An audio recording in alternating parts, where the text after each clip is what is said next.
본 영상 바로 아래 더보기를 클릭하신 후 인터넷 링크를 클릭하시면 같은 설교를 광고 없이 들으실 수 있습니다. 로마서 11장 33절, 우리 한 절이니까 합독하도록 하겠습니다. 시작. 깊보다 하나님의 지혜와 지식에 부요하며 그의 판단은 속량치 못할 것이며 그의 길은 찾지 못할 것이로다. 아멘. 같은 인간인데 주인과 노예 관계가 있죠.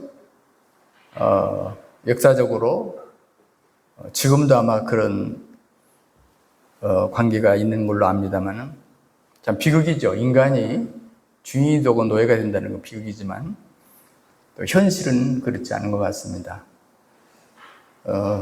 그러나 사실 따지고 보면 인간들이 꼭 노예라는 이름은 붙이지 않아도 이렇게 어떤 면에서 어떤 부분에서 노예같이 사는 사람도 있죠. 모두가 다 어떤 부분에서는 그렇습니다.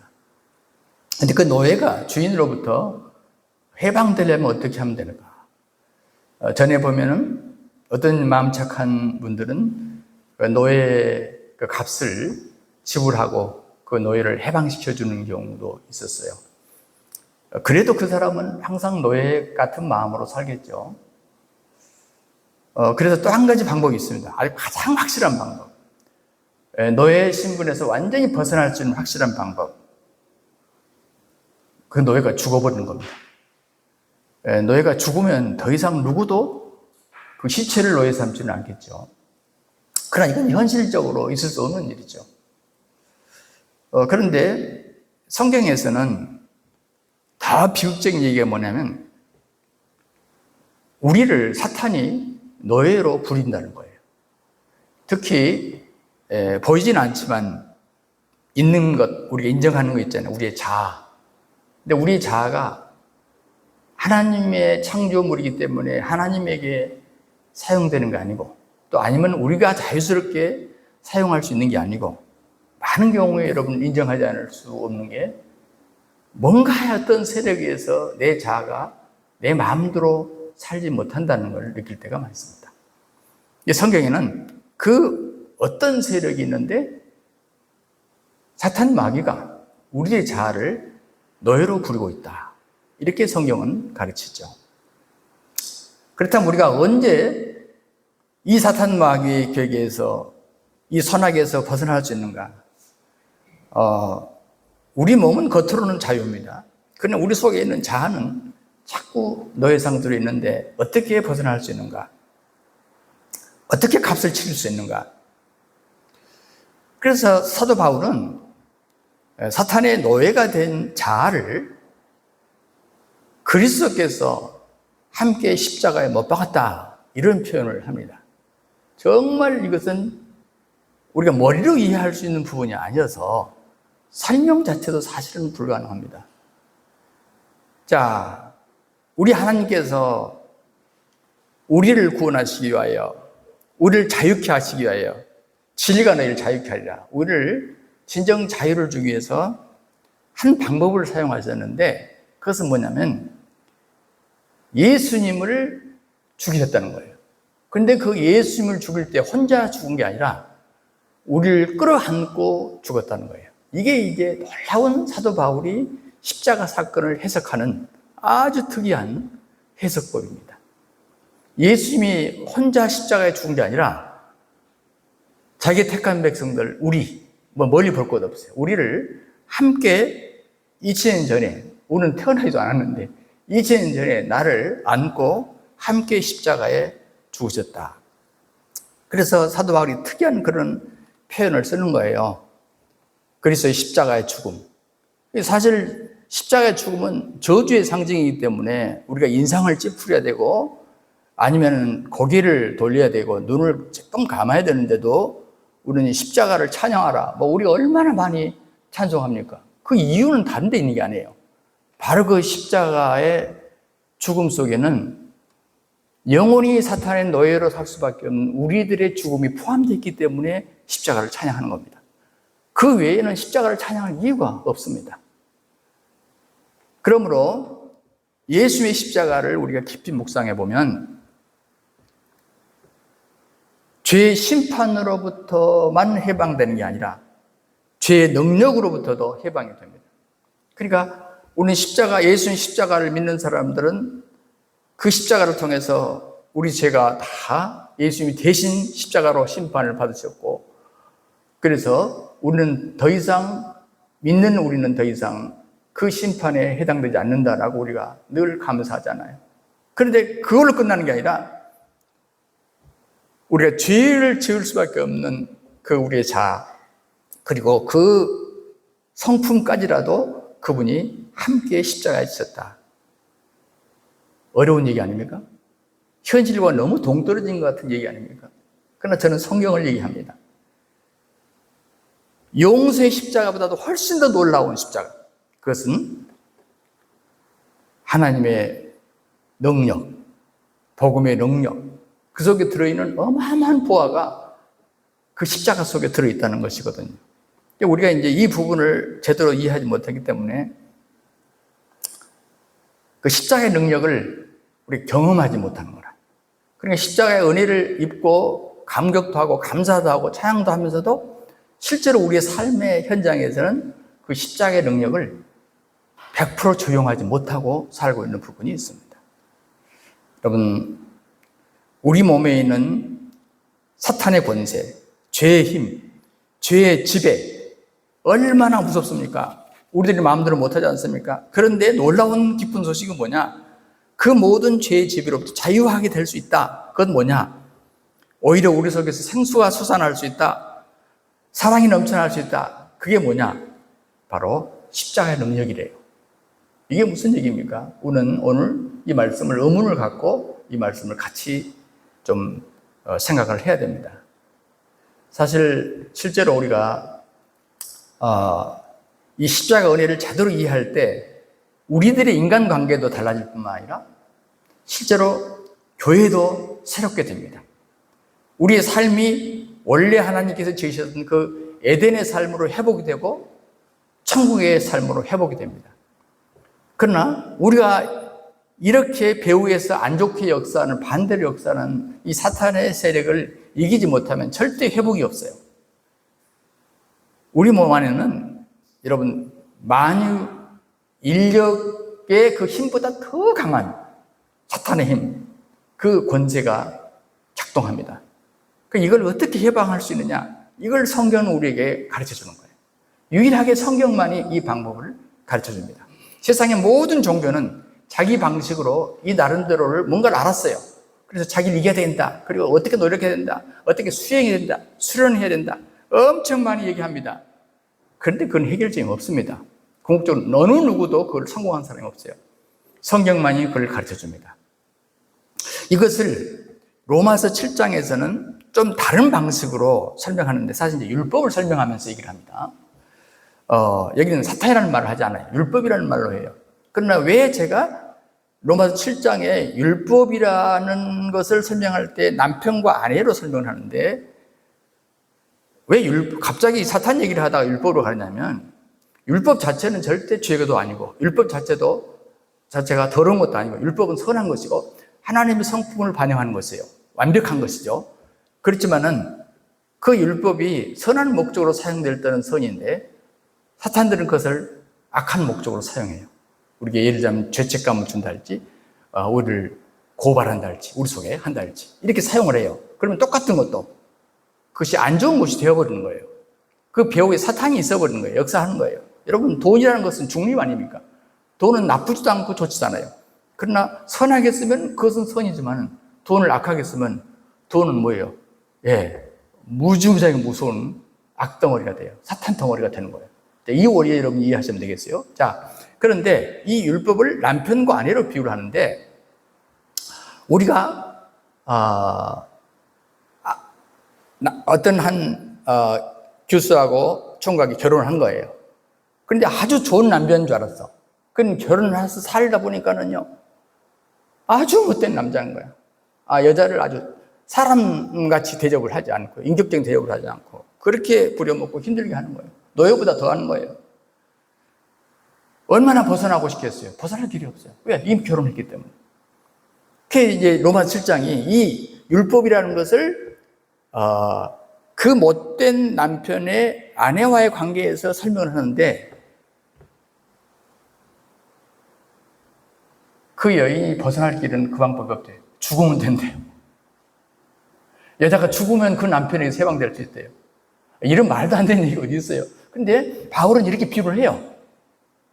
물론 어떤 부분적인 이해를 시키기 위해서 그렇게 말한 걸로 알고 있습니다만은, 그러니까 예수의 십자가 부활을 거기다가 집어넣는 거예요. 그러니까 이 여자가 이 못된 남편에게서 해방될 수 있는 길은 죽어야 되는데, 그래서 예수님께서 이 아내를 십자가 데려와서 죽였다면서. 같이 죽었답니다. 같이 죽었대요. 죽었죠? 그런데 예수님 부활하셨잖아요. 죽었으니까 그 남편하고는 끝났잖아. 예, 그렇죠? 예, 우리 부인 사망 선고했다. 사망했다. 사망시효 끝났어. 근데 이 여자가 살았네. 예수님의 부활과 함께 살았어요. 그리고 누구하고 결혼해요? 좋은 신랑 예수님하고 결혼한 거라. 참 로마서의 가르침이 볼수록 신기합니다. 그러면 뭡니까? 아주 좋은 남편하고 했어요. 이것을 뭐냐면 연합했다라는 표현을 하는 거죠. 그래서 아내는 이제는 새 남편인 예수님과 연합의 관계가 가져가. 연합해. 그래서 누구의 지배를 받습니까? 이제 좋은 남편의 지배를 받는 거예요. 사랑을 받는 거예요. 그러니까 남편이 율법이면 자기 속에서 율법이 나오는 거예요. 그런데 남편이 은혜면 자기 속에서 은혜가 나오는 거예요. 이게 바로 연합의 세계입니다. 이게 루터가 충분하게 설명하지 못한 부분을 칼빈이 충분하게 설명한 거예요. 루터 교회의 교인들은 뭡니까? 뱅뱅 돌았어도 결국은 우리가 이신층이 또 돌았어도 이신층이로 끝나요. 그런데 칼빈은 놀랍게도 이 연합의 진리를 엄청나게 말씀하셨어요. 그 이후에 많은 신학자들. 그래서 우리가 그리스도와 연합한 관계가 되었다.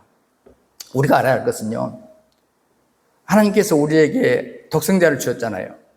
그러면 저기 주님께서 우리를 구원하기 위해서 저기 독생자를 저기를 보내셨어요.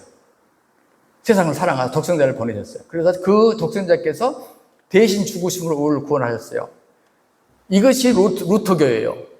그런데 칼빈은 가르치면 어디까지 가냐면, 그런데 저기 멀리서 독생자를 오셔갖고 나를 구원하는 걸 끝나는 게 아니라 그 독생자가 나하고 같이 연합관계를 이뤘다. 여기까지 얘기를 하는 거예요. 그러니까 우리를 죄에서 구원할 정도로 끝내는 게 아니라 연합관계가 돼가지고 이제는 우리가 그 신랑의 풍성함과, 오늘 본문 나오죠? 부요함. 그 풍성함과 부요함. 지혜와 지식의 풍성함이요. 그 풍성함과 부요함을 이제는 뭐야?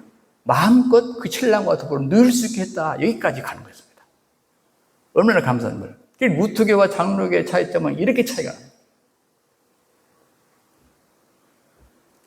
자기 아들의 모든 풍성함과 부요함을 우리와 동일하게 누릴 수 있도록 해주셨다. 예수님의 죽으심 안에서 우리의 자아의 죽음을 끝내고, 그리고 예수님의 부활 안에서 우리가 하나님의 생명으로 사는 은혜를 입었다.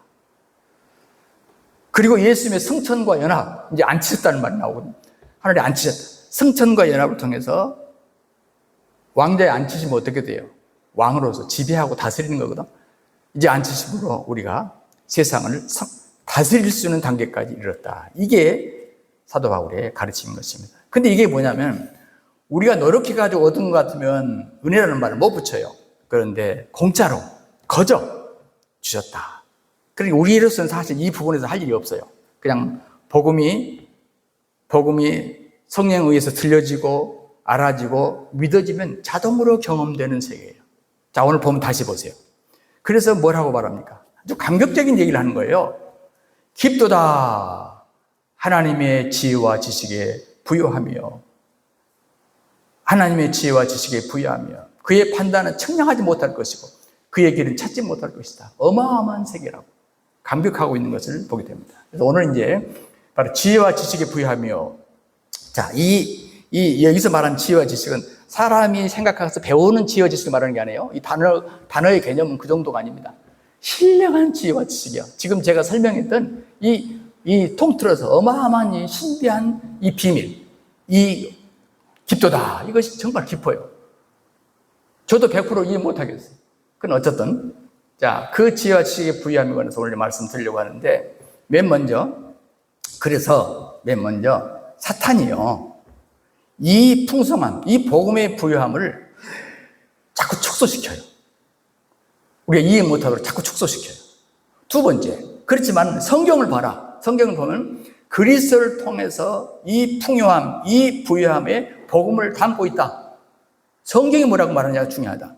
그리고 마지막 세 번째, 성경에 담고 있으면 뭐하냐? 세 번째, 그리스도와의 연합을 통해서, 실제로 연합을 통해서 이 부여함을 누리기를 원한다. 자, 이게 오늘 여러분이 드리고자 하는 메시지입니다. 첫 번째, 사탄은요, 복음의 부유함을 축소하는 작업을 수행을 합니다. 여러분, 사탄이 하는 일이 참 많지만 그 가운데 하나를 저는 지적하고 싶은 게 뭐냐면, 복음의 엄청난 풍성함을 이미 하나님이 택한 백성들이 이미 받아버렸잖아요. 그런데 문제는 뭐냐면 사탄이 이 풍성함을 이미 받아버린 우리들에게 어떻게 취소를 못하니까 대신 어떻게 할까? 무슨 작업을 할까? 자꾸 축소시키는 작업을 하는 거예요. 이 풍성함을 뭐예요? 누리지 못하도록 자꾸 축소시키는 작업을 하는 거예요.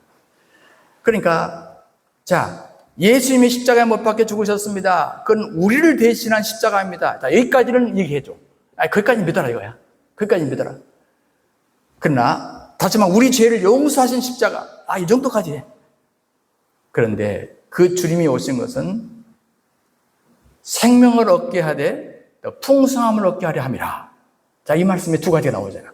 생명을 얻게 하는 수준. 예, 지금 제가 말하는 거예요. 자, 여기까지는 믿어라. 그렇지만 풍성함을 얻게 하려 함이라. 이 부분까지는 이해 못하려고 하는 거예요. 여기는 접근하지 마라. 저는 이런 표현을 해도 되겠는지 모르겠지만 제가 어느 날 이것을 깨달으면서 이게 우리가 사탄의 전략에 말려드는 거구나. 이 생각을 하게 됐어요. 우리가 사탄의 전략에 말려드는 것이 이거구나. 그러니까 용서까지만 경험하고 또 죄를 짓고 회개하고 용서받고, 죄 짓고 회개하고 용서받고, 죄 짓고 회개하고 용서받고, 자, 요 수준을 계속 쳇바퀴 돌아. 또 결단하고 또 결단이 무너지고. 여러분, 이 굴레에서 빠져나지 못하도록 이 모든 것을 해결할 수 있는 게 뭐냐 이거지. 그것은 방법이 없다. 그리스도와의 연합의 진리를 제대로 깨닫는 것이다. 자, 베드로가 어떻게 깨달았는가 보세요. 베드로서는 사실 전후서 해봐야 몇 장 안 됩니다. 근데 1장 4절에 이렇게 시작을 해요. 이로써 그 보배롭고 지극히 큰 약속을 우리에게 주사, 이 약속으로 말미암아 너희로 정욕을 인하여 세상에서 썩어질 것을 피하여 신의 성품에 참여하는 자가 되게 하려 하였다. 여러분, 우리를 신의 성품에 참여하는 자가 되게 하는 것이 목표였다고 베드로도 깨달았어요. 그런데 뭐라고 설명하냐면, 그 보배롭고 지극히 큰 약속, 이걸 이제 다른 표현은 새 언약이라 이렇게 표현하기도 합니다. 그런데 그것이 뭐냐? 이 약속으로 말미암아 너희로 정욕을 인하여 세상에서 썩어질 것을 피해서 신의 성품에 참여하게 합니다. 이 썩어질 것이라는 말을 부패했다는 말이냐? 인간이 죄로 말미암아 부패했잖아요. 이걸 정욕이라고 표현을 합니다. 에피데미아, 정욕. 그런데 이 정욕은 다른 말로 표현하면 굉장히 여러 군데 표현을 이렇게 써먹을 수 있지만은 이 단어는 간단히 이렇게 쉽게 설명하십시오. 여러분 자신의 자기중심적인 거, 정욕, 자기중심적인 거. 근데 이것이 사실은 다 죄의 뿌리고 죄의 근원이고 본성입니다. 이 정욕이. 에피데미아. 그런데 자기중심적인 정욕에서 나온 모든 악을 범하다 보니까 거기서 고난도 나와요. 그런데 이 모든 것을 해방시키고 신의 성품에 참여하게 하는 것이 하나님의 최종 목표예요. 이게 베드로가 깨달은 거예요. 신의 성품. 신의 신성한 성품이죠. 이 본성, 그러니까 신의 본성에 참여하게 되게 하려 하셨다. 이게 진짜 복음입니다. 베드로가 깨달은 진짜 복음. 우리가 에피데미아, 정력에 끌려 살지 않고 오히려 우리의 성품이 신의 성품에 동참할 수준으로 가기를 주님이 계획하셨다. 이게 베드로가 깨달은 거예요. 사탄은 그런데 이 복음까지 가게 할까요? 못 가게 할까요? 지금 이 첫 번째 제가 주제가 이거예요. 여기 어떻게 하는지 못 가게 한다는 거예요. 이 단계, 신의 성품에 오르지 못하게 한다는 거예요. 죄의 삶의 복음까지만 가라 이거예요. 이게 뭐냐면 지금 기소선, 기쁜 소식 선교의 이 구원파의 메시지입니다. 죄사함 받고 거듭나서 죄사함 받고 이 수준이. 이게 제가 여기서 나온 사람들한테 만나봤어요. 기도원에서 만나보니까 아니 왜 그 기쁜 소식을 속에서 나왔습니까? 예, 형제님 말할 3년간 똑같이 그 소리만 하니까 이제는 더 이상 할 것이 없습니다. 맨날 무슨 잠실 체육관 집회, 먼 체육관 집회 가면 또 똑같은 얘기. 그 수준을 벗어나지 못해. 그리고 나중에 정신 11조도 필요 없다. 다 율법이다. 그래서 안 한 줄 알았는데 나중에 정신 차려 보니까 그분이 부부교사더라고. 빚이 2억이더래. 이렇게 뺏기고 저렇게 뺏기고 무슨 뭐 짓는다, 무슨 회관 짓는다, 무슨 수양관 짓는다고 특별 임금으로 어떻게 뜯어가는데 나중에 정신 차려 보니까 자기가 빚이 2억이더래. 여러분, 부부교사가 저한테 얘기를 하더라고요. 그래서 제가 지금 제가 하는 이 얘기를 그분과 나눴어요. 그래서 뭐가 차이점이 있는 것인가? 여러분, 그게 뭡니까? 우리가 신의 본성에 참여한 놀라운 영광, 그 복음의 광채가 비치는 그 수준. 그런데 사탄은 계속해서 이 복음이 들리지 못하도록 가로막고 있다고 말이에요. 알아채지 못하도록, 깨닫지 못하도록 계속 어두움으로 우리를 이끕니다. 그럼 하나님이 다 이루어놓으셔도 우리가 찾아 먹을 수가 없어요. 하나님은 우리에게 엄청난 보배를 얻고 지극히 큰 유산을 주셨는데 어떤 큰 재산가가 참 아끼고 여러분 큰 재산가라고 해서 막 풍풍 쓰는 게 아니에요. 정말 오히려 더 전략하면서 삽니다. 그 이제 자식이 자기 부모님 그렇게 사십니까? 기껏해야 설렁탕 이상 안 먹어. 그러니까 자기 부모님 그렇게 부자라는 걸 몰랐어. 그걸 알부자라고 그럽니다. 모르게 소문 없이. 여러분 제가 알부자인지 아시죠? 별로 안 믿으신 것 같은데. 예. 그런데 이분이 돌아가셨어. 그래서 자기는 아버지가 그렇게 큰 부자인지 모르는데 어느 날 변호사가 와서 아니 왜 재산 정리를 안 하시냐고 그러는 거예요. 뭔 재산이요? 아니 아버지가 이렇게 남기고 가셨는데 모르셨냐고. 예? 우리 아버지는 설렁탕 수준인 줄 알았는데 여러분 내가 그 큰 유산, 그 보배롭고 큰 유산을 갖지 못하도록 하는 게 사탄의 역사란 말이에요. 찾지 못하도록 모르게 만들어버리는 거예요. 제 메시지는 무엇입니까? 이거를 드러내자는 얘기입니다. 여러분 로마서 5장 19절에 뭐라고 말하냐면 한 사람의 순종치 아니함으로 많은 사람이 죄인 된 것 같이 한 사람의 순종하심으로 많은 사람이 의인이 되리라. 자, 여기 한 사람 나오잖아요. 그럼 먼저 나온 한 사람이 순종치 아니함으로 그 누굴까? 아담이죠. 그러면 또 한 사람의 순종하심으로 이건 뭘까? 제2의 아담, 두 번째 아담, 그리스도라. 무로 죄인 된 것 같이 의인이 된다. 이 죄인이라는 말은요, 단순히 죄가 아니고 죄의 종이에요, 죄의 종. 그러니까 모든 매사의 종이기 때문입니까? 죄에 끌려다니는 사는 거예요. 종은 그렇죠. 끌려다니는 사는 거예요. 그런데 의의 종은 뭐예요? 의의 노예, 의의 종. 그러니까 뭡니까? 매사에 의인으로 사는 거예요. 의인으로 칭하는 수준을 넘어서 의의 종, 의의 노예가 되는 거예요. 그러니까 죄는 죄의 노예가 돼서 저절로 죄를 지어요. 그런데 의인은 의의 노예가 돼서 저절로 의를 행하는 수준을 말하는 것입니다. 이게 가능할까요? 너무 중요합니다. 여러분, 예수 한 분이 순종이 내 순종이 되고 예수 한 분의 모든 것이 자동으로 내 것이 되는 이 원리를 우리 주님의 십자가와 부활, 승천 사건으로 만들었다는 얘기거든요. 예수님은 혼자 단독 사역이 아니라 나를 끌어가지고 같이 이 일을 이루도록 했다는 것이 바울의 깨달음이에요. 어마어마합니다. 여러분, 아담의 모든 것이 자동으로 옛사람에게 흘러내려갔잖아요. 여러분, 우리가 언제 죄를 지으려고 작정하고 계획했냐고요? 어느 날 눈 떠보니까 우리가 이미 죄인이 되어 있었어요. 왜요? 누구하고 합해있기 때문에. 아담하고 합해있기 때문에요. 반대로 예수님의 십자가 부활과 승천 사건은 바로 나를 그 한 분의 의인 되심이 나도 의인 만들기 위해서 된 사건이다. 그냥 예수님 혼자 된 사건이 아니란 말이에요. 아담 혼자 된 사건이 아니듯이 예수님도 혼자 된 사건이 아니다. 그러므로 예수님에 의해 동참하기를 원하는 사람은 누구나 이 속에 들어간다는 거지. 자동으로, 그것도 자동으로. 태어나 보니까 어느 날 아담의 자손으로 태어난, 이미 죄인으로 출생했어. 그래서 죄밖에 안 나와. 이것이 바로 아담 안에 있는 인류 아닙니까? 마찬가지로 그리스도 안에서는 모든 사람이 의인이 되어 있더라 그 말이죠. 한 사람 때문에 모든 사람이 죄인이 되고 한 사람 때문에 모든 사람이 의인이 된다. 이게 복음입니다. 이게 복음이요.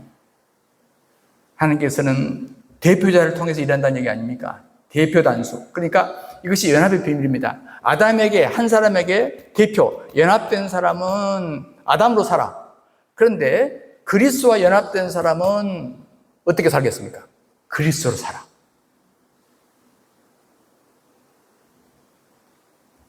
사실 우리가 이 복음에 대한 패러다임을 바울의 가르침으로 완전히 바꿔야 합니다. 우리가 현실적으로 눈에 보이질 않기 때문에 이걸 믿음으로 받아들이지 않는 거예요. 여러분, 천국을 안 봤어도, 간 적도 없어도 성경이 그렇게 말씀하니까 천국이 있다고 100% 믿잖아요. 아멘? 그런데 이건 안 믿어. 이제 현실적으로 우리가 이제 아담 안에 있지 않고 그리스도 안에 있기 때문에 그리스도의 그 생명만이 아니라 우리 앞으로 죽으면 천국 간다는 것만이 아니라 이 세상에 있어 그 풍성함에 동참한다는 것을 안 가본 천국을 믿는데 똑같이 성경에서 말한 이 생명을 얻게 하고 그 다음에 풍성함 얻게 하려는 이 부분은 안 믿는 거예요. 이게 바뀌기 전까지는 우리 기독교의 복음의 패러다임이 변화간대. 이걸 연합의 비밀이라고 해요. 여러분, 아담의 속성이 내가 원치 않든 우리 속에 있었잖아요. 예. 근데 이것이 계속 가는 게 아니라는 말이에요.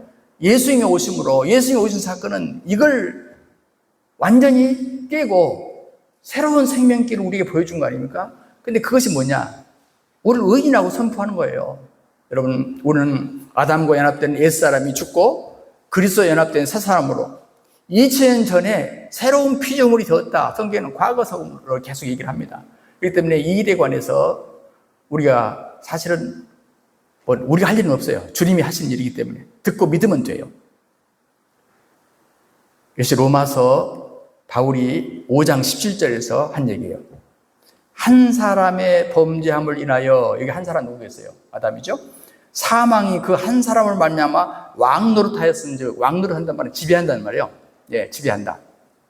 더욱 은혜와 의의 선물 넘치게 받은 자들이 한 분 예수 그리스도로 말미암아, 여기는 분명히 얘기해버립니다. 예수 그리스도로 말미암아 생명 안에서 왕노릇하리라. 왕노릇은 뭐라고 그랬어? 금방? 다스린다고 그랬죠. 생명 안에서 왕노릇하도록 했대요. 그래서 은혜와 의의 선물을 넘치게 받는, 이게 좀 순서가 뒤바뀌었어요. 한국 이 성경은 정말 이해하기 힘들어요. 사실은 뭐냐면 한 분 예수 그리스도로 말미암아 생명 안에서 왕노릇하리라. 그런즉 더욱 은혜와 의의 선물을 넘치게 받는 자들이 이들이다, 이 말이거든요. 똑같은 말을 굉장히 어렵게 만들어놨어요. 더욱 은혜와 의의 선물을 넘치게 받는 자들은 누구냐? 그리스도인. 그리스도께서 이루신 것을 받아들이는 사람이니까 우리가 그리스도인들, 한 사람은 아니에요. 인들. 그리스도로 말미암아 은혜를 넘치고 받고 의의 선물도 넘치게 받는 자들, 의의 나무이신 그리스도로 말미암아 가진 우리가 그게 딱 붙어만 있으면, 연합함이 있으면, 말씀, 그 은혜와 의를 우리도 넘치게 받는다. 그래서 예수 그리스도 한 분을 통해서 우리가 왕노릇한다. 우리도 왕노릇한다. 즉 다스린다. 오히려 세상을 끌려가는 게 아니라 세상을 다스린다. 이렇게 바울은 로마서 5장 17절에서 얘기를 합니다. 우리는 전에는 죄의 종으로 됐어요. 인정합니다. 죄의 종이 아니고 생명의 왕도 한다. 어떻게? 통치가 바뀐단 말인데 어떻게? 죄의 통치를 받는 자에서 이제 생명의 통치를 받는 자로 바뀌었다. 이것이 바로 십자가의 두 번째 측면이에요. 그런데 사탄이 이 부분을 받아들이지 못하도록 막고 있더라. 그 말을 제가 지금 하는 겁니다.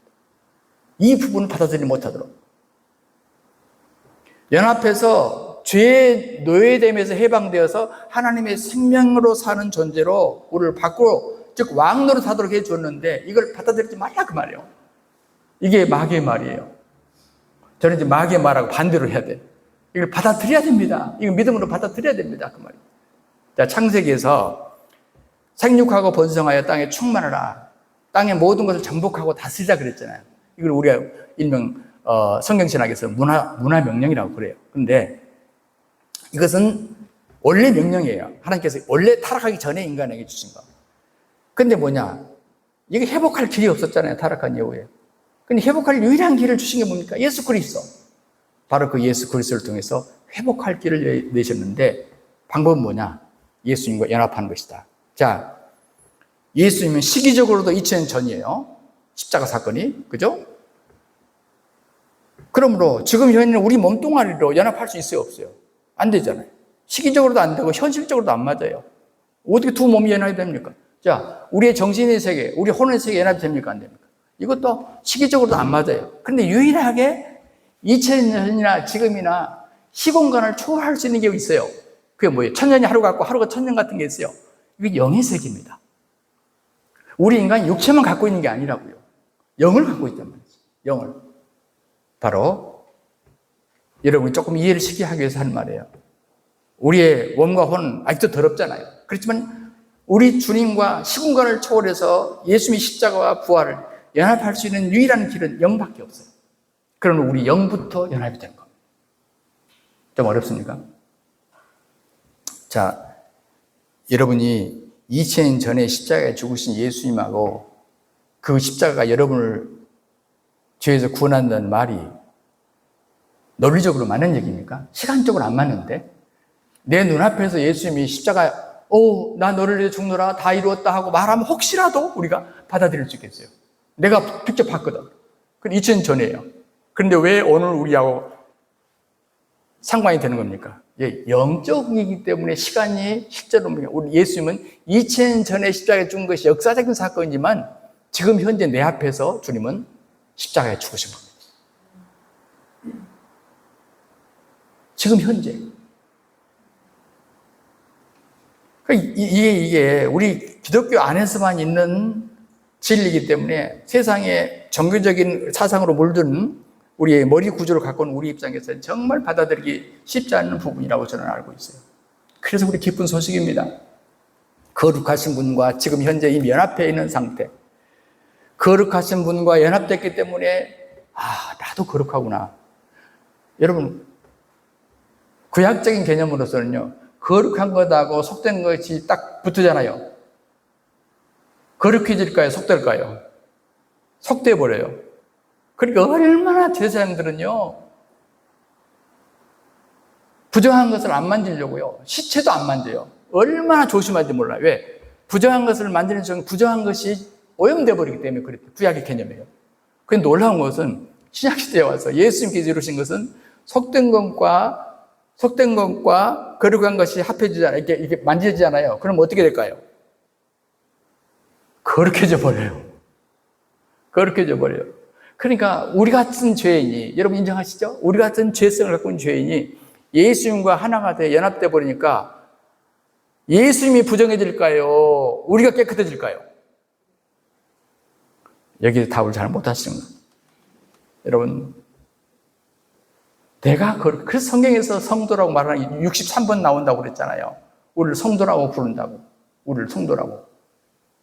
더군다나 고린도 교회는 엄청 문제가 많았어요. 그런데 고린도 전서 초기부터 그냥 1, 2, 3절에서 성도라 부른 내 택한 고린도 교인들에게 편지합니다. 거룩한 존재가 되었구나. 우리의 삶에 거룩한 행위가 나올 수 없었는데 거룩하게 살기 위해서 노력해서 되는 것도 아닌데 거룩하신 주님과 연합이 되었다는 이유 하나 때문에 이걸 믿는 자에게는 우리 속에서 거룩한 마음이 나오고 거룩한 행위가 나온다. 우리가 찬송하는 가운데 저는 이제 이 복음 진리를 자꾸 보고 깨닫고 느끼면서 우리가 부르는 그 복음성가가 굉장히 옛날에는 모르고 막 불렀는데 지금은 가사에 모순이 엄청나게 많구나. 이분은 복음을 깨닫지 못한 상태에서 이런 가사를 지었구나 하는 걸 내가 많이 봐요. 그래서 제가 이제 그런 가사는 그런 노래는 안 불러요. 정말 애매한 부분이긴 하지만 어떤 의도를 갖고 제가 그 가사를 지었는지 그 작가를 잘 모르지만 우리가 그런 찬송도 해요. 거룩하게 거룩하게 거룩하게 살게 하소서. 거짓말이에요. 인간은 거룩하게 살지 않아요. 진실하게 여러분 진실하게 살았어요. 죽을 때까지 안 됩니다. 안 되는 걸 살아가지 마시라고 말이에요. 그게 아니고 성경에 바울이 가르친 것은 본인이 거룩한 자를 우리 안에 들어오셔서 그분이 우리를 거룩하게 만드셨다는 얘기지, 그분이 우리를 진실하게 만드셨다는 얘기지, 우리가 도달할 수 있는 것이 아니라 그 말이에요. 그래 이게 뭡니까? 출발점이 율법이라 그 말입니다. 우리가 복음의 핵심을 이해하면 모든 해석이 달라져요.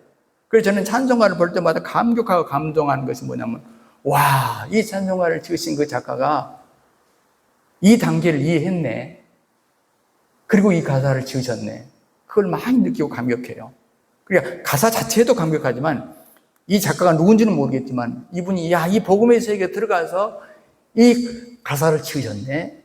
고백하셨네. 그래서 오늘 우리에게까지 하나님께서 섭리로 여기까지 이 가사가 찬송가 속에서 내려오고 있네. 이걸 많이 느낍니다. 그러면 그래서 성경은 그리스도를 통한 부유함의 복음을 분명히 담고 있다 그 말이에요. 이렇게 인정하십니까? 예, 제 말이 아니에요. 성경이 이렇게 담고 있는데 그러면 담고 있으면 끝나냐? 이걸 퍼다 먹어야 돼요. 그래서 세 번째, 그리스도와의 연합을 통해서 부유함을 누리게 된다 그 말입니다. 자, 고린도전서 3장 16절에 이렇게 말해요. 너희가 하나님의 성전인 것과 하나님의 성령이 너희 안에 거하시는 것을 알지 못하느냐? 자, 여러분, 사도 바울이 이따금 쓰는 표현이에요. 알지 못하느냐? 그 말은 무슨 말일까요? 너희들이 왜 몰라서 누리지 못한다 그 말이에요. 몰라서 누리지 못하는, 제발 좀 알아라. 안타까워서 하는 말이 바로 알지 못하느냐 그 말이에요. 안다는 게 뭡니까? 이미 이루어진 사실을 아는 걸 말합니다. 그러니까 너희가 이미 하나님의 거룩한 성전이 되었고 너희 안에 성령이 이미 내주에 계시기 때문에 이미 너희가 거룩한 존재가 되었다는 것을 왜 모르고 있느냐 그 말이에요. 아직까지 너를 더러운 존재라고 생각하고 있느냐 그 말이에요. 그래서 여러분, 우리의 기독교 복음이 들어가는 것에는요, 그 사람의 인격과 그 사람을 최고치로 끌어올리는 거예요. 그분의 인격을. 주님이 만드셨을 뿐만 아니라, 하나님 만드셔서 세상에 보내셨을 뿐만 아니라 그리스도를 통해서 구속해서 거룩한 자로 만드는 존재이기 때문에 엄청난 존재, 어마어마한 존재. 너희들은 이미 성령이 내주하신 거룩한 존재가 되었다. 거룩하신 분이 너희 안에 내주하시니까 거룩하게 된 것이다. 한때 더러웠던 옛사람이 그리스도 함께 이미 죽어버리고 예수님이 부활할 때 너를 끌어올려서 이제는 주님과 연합한 상태로 거룩한 자를 만들었다. 자, 그래서 17절에 고린도전서 3장 16절 17절에 누구든지 하나님의 성전을 더럽히면 하나님이 그 사람을 멸하시리라. 하나님의 성전은 거룩하니 너희도 그러하니라. 자, 지금 고린도전서 3장이면요 구약시대의 성전시대가 아닙니다. 이미 성전은요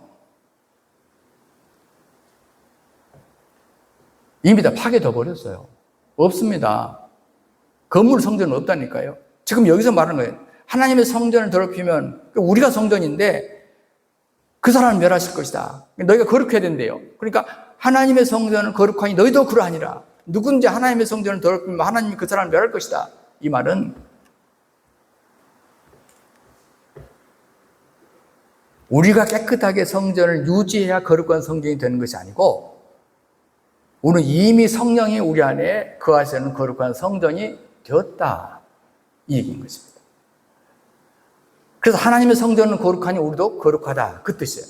우리가 거룩하게 살아야만이 그 결과로 거룩한 게 아니라 반대예요. 먼저 일단 거룩하게 해놓고 거룩하게 살아라. 여러분, 하나님이 더러운 집에 사시겠어요? 하나님 더러운 집에 사실 수가 없죠. 그래서 구약시대에 하나님은 어디에 사셨어요? 깨끗한 성소도 아닙니다. 홀리 오브 홀리, 지성소에서만 사셨어요. 그것도 법궤에서만. 성전 뜰에서도 아니야. 하나님은 지성소에서. 왜요? 구약시대는 사람이 너무 더러워서 사람 속에 들어와서 살 수가 없었어요. 그런데 신약에 오니까 완전히 달라지는 거예요. 십자가로 예수 그리스도 안에서 우리의 죄를 다 씻게 하시고 더러운 우리 옛사람을 완전히 죽여버리시고 우리를 새로운 피조물로 만들었기 때문에 우리 안이 깨끗해졌어. 거룩한 자가 되었어. 성도가 되었어. 그러니까 뭡니까? 주님이 우리 안에 들어오신 겁니다. 어마어마한 사건입니다. 어마어마한 사건. 성령이 우리 안에 들어와 사신다는 것이 얼마나 놀라운 일인지 아십니까? 우리가 깨끗한 영이 되었다는 얘기 아닙니까? 그래서 성전이 되었다는 얘기 아니에요. 우리 영을 거룩하게 해주셨어요. 내 행위, 죄짓지 않을 내 노력으로 거룩하게 깨끗하게 된 것이 아니라 그리스도와의 연합했더니 내 영이 거룩한 하나님의 집이 되어버린 거예요. 그래서 지금 주님은 어디로 들어가 계세요? 우리 안에 내주에 계시는 것입니다. 그래서 우리를 다른 표현으로 말할 때 뭐라고 말해요? 요한계시록적 표현으로 말하면 우리가 뭐예요? 그리스도의 신부라. 그리스도의 신부라고 얘기해요. 여러분, 성경에서 말하는 신부는요, 완전히 깨끗한 정결한 자만 신부라고 그래요. 예수의 신부가 아무나 되는 게 아니에요. 그런데 놀랍게도 우리가 여러분, 목욕탕에 들어가서 되겠습니까? 뭘로 되겠습니까? 그런데 예수의 피로 깨끗하게 만들어 놓고 우리 안에 내주해 주시면서 우리는 뭐라고요? 그리스도의 신부라. 감격스러운 일이죠. 그래서 에베소 4장 24절에 보면 하나님을 따라 의와 진리의 거룩함으로 지으심을 받은 새 사람을 입으라. 하나님을 따라서. 자, 기준이 하나님이에요. 인간이 할 수 있는 게 없습니다. 하나님께서 그 말이에요. 하나님께서 의와 진리의 거룩하심으로 지으심을 보면 이미 지으심을 받은, 이미 지어졌어요? 앞으로 지어집니까? 지어졌어요. 인간은 못해요. 그런데 하나님께서 그렇게 해주셨다니까요. 지으심을 받은 새로운 사람 입으라 그 말은요, 이게 오해할 수 있어요. 앞으로 그러면 옷을 지어라 그 말 아니라 그 새로운 사람으로 살 일이 남아있다 그 말이에요. 이제 새로운 사람을 입으라 그 말은 새로운 사람으로 살아라.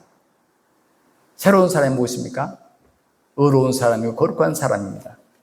지으심을 받았다는 말은 새롭게 창조되었다는 말이에요. 이게 바로 연합의 비밀입니다. 예수님의 영과 내 영이 하나로 연합되었어요. 그래서 우리 안에는 예수님의 마음, 예수님의 생명, 본성이 우리에게서 나오기를 주님 원하고 계세요. 예수님의 지혜, 능력이 우리에게서 나오기를 원하고 계세요. 왜? 그분이 우리 안에 계시면서 우리를 통해서 그 예수의 말씀이 선포되기를 원하고 계십니다. 어떻게 가능합니까? 열심히 큐티하고 더 많이 기도하고 묵상하고 예배 열심히 한다고 되는 건 아니에요. 그것이 필요할 수 있어요. 그러나 그것 때문에 되는 건 아니에요. 이미 내 안에 예수님이 그리고 내 영이 하나로 연합되었구나가 알아지고 믿어지면 저절로 예수님의 모든 것이 내 영을 통해서 내 혼을 통해서 흘러나옵니다. 이걸 주님이 이루신 것입니다. 이거 주님만 하나님밖에 할 수 없어요. 그래서 성령의 열매를 어떻게 맺을까요? 막 여러분 억지로 9가지 열매를 맺어볼까? 희락부터 시작해서 평강, 선하심, 양선, 충성, 온유, 절제. 이렇게 절대 안 됩니다. 인간은 안 돼요. 어느 한계까지는 돼요. 노력으로. 근데 절대 완전한 인물. 여러분 열매가요. 맺혔다고 해서 그 열매를 따먹는 게 아닙니다. 익을 때까지 기다리는 거 아닙니까? 달콤할 때까지. 물을 익을 때까지. 그러니까 열매를 맺힐 수 없는 게 인간의 힘이에요. 인간의 노력은 대단한 게 아닙니다. 안 된다니까요. 근데 우리 안에 계신 성령께서 어느 날 그냥 붙어 있었더니, 예수 연합에 붙어 있어, 가지가 원줄기에 붙어 있었더니 어느 날부터 꽃이 피는 거예요. 그래도 조금 있으니까 뭐 열매를 맺히는 거예요. 좀 더 막 자라는 거예요. 그래서 가을에 수확 얻을 때까지 완품이 만들어지는 겁니다. 이게 하나님의 역사입니다. 이게 예수님과 나와 연합되었을 때 내가 하는 것이 아니에요. 우리는 주님이 저절로 하신다는 걸 알아야 돼요. 연합 안에서 노력을 해도 연합 안에서 해야지 내가 노력한다고 되는 게 아니에요. 그래서 우리가 그냥 되니까 주님이 해서 되니까 우리가 은혜라는 말을 쓰는 거예요. 주님이 주셔서 되니까 은혜라는 말을 쓰는 거예요. 내가 노력해서 하면 은혜라는 말을 쓰면 절대 안 돼요. 하나님 우리에게 주신 최고의 사랑은 그리스도와 나와 하나파는 거지. 이게 미스터리입니다. 비밀이에요. 정말 비밀입니다. 이것은 그리스도의 생명으로 저절로 사라지는 사람, 인간의 머리로 상상할 수 없는 일을 주님이 이루어 놓으셨고, 하나님 우리를 위해서 행해 놓으신 이 엄청난 일, 놀라워 도저히 알 수 없는 이 단계. 그래서 오늘 다시 본문 보세요. 자, 로마서 11장 33절. 깊도다. 여러분 이거 깊어요 안 깊어요? 이 진리가. 바울도 이건 깊은 진리라고 말했어요. 깊도다. 하나님의 지혜와 지식에 부여하며. 여러분 이 진리를 깨닫는 지혜와 지식에 부여함은요 정말 깊어요. 그의 판단은 측량하지 못할 것이고 그의 길은 찾지 못할 것이다. 여러분 인간적으로 찾아지는 게 아닙니다. 오늘 성령께서 우리 모두에게 이 진리를 깨닫게 하시길 바랍니다. 저는 이 구절이 이 로마서를 제가 읽는 가운데 의인은 믿음으로 말미암아 살리라가 아니고 난 이 구절이 진짜 중요한 핵심 구절이라고 믿는 사람. 바울이 사실 이건 예레미야의 말씀을 그대로 인용한 거거든요. 근데 어떻게 바울은 이 구약을 정통한 사람이기 때문에 이 말씀이 예레미야가 구약 시대 때 이게 이런 일이 이루어질 걸 알고 미리서 이걸 예언했다는 걸 딱 끄집어내가지고 지금 깊도다 하나님의 지혜와 지식에 부여하며. 와, 하나님의 지혜와 지식은 너무나 놀랍구나. 복음의 지혜를 누가 할 수 있겠느냐. 그러니까 복음이야. 진짜 예수님의 사랑이 이런 것이구나. 내 안에 그리스도가 진짜 살아계시구나. 바울의 이 편지는 바울의 간증이었습니다. 가장 성령이 충만한 경험이 뭘까? 은사를 체험하는 것이 아니라고 저는 생각해요. 그것도 중요해요. 예, 사역을 위해서는. 그러나 이 복음이 알아지고 믿어지는 경험이 최고입니다. 이게 진짜 충만이에요. 이 경험이 시작되면 막 점점점 커지는 거예요. 우리가 인간적인 지식으로 책을 보고 연구해가지고 안 사람하고 성령의 능력으로 안에서부터 깨달은 사람하고는 차원이 달라요. 만물이 주에게서 나오고 주로 말미암고 주에게 돌아갑니다. 영광이 세세토록 그에게 있을지로다. 이런 반응이 나와야 복음을 제대로 들은 것입니다. 오늘 여러분에게 저는 세 가지 말씀을 드렸어요. 하나님의 지혜와 지식에 부여하며 감격했던 이 바울이 메시지를 부르면서 세 가지 깨달은 정리. 첫째는 사탄은 이 복음의 지혜와 부여함, 지식의 부여함을 어떻게든 축소시켜서 우리를 제대로 깨닫지 못하게 하는구나. 여기 속아서는 안 되겠구나. 성경을 보니까 두 번째, 분명히 그리스도를 통한 부여의 복음을 여러 군데 이미 담고 있고 특히 사도 바울이 베드로가 이걸 깨달았더라. 그러므로 우리는 이제 이 성경이 말한 이 복음의 부여의 복음을 그리스도와 연합을 통해서 누려야 한다. 그리스도 연합을 통한다면 내가 노력해서는 안 되지만 그리스도 연합을 통한다면 모든 것이 가능해진다 하는 말씀인 것입니다. 주 하나님 우리 아버지 고맙고 감사합니다. 우리에게 이 놀라운 지혜와 지식의 부여함을 알려주심을 감사합니다. 이제 우리는 아는 것으로 끝나지 않고 주의 성령의 역사하심과 능력으로 이 복음을 누릴 수 있는 하나님의 아들, 하나님의 딸들이 다 되게 하여 주시옵소서. 주 예수 그리스도 이름으로 간곡하게 기도하옵나이다. 아멘.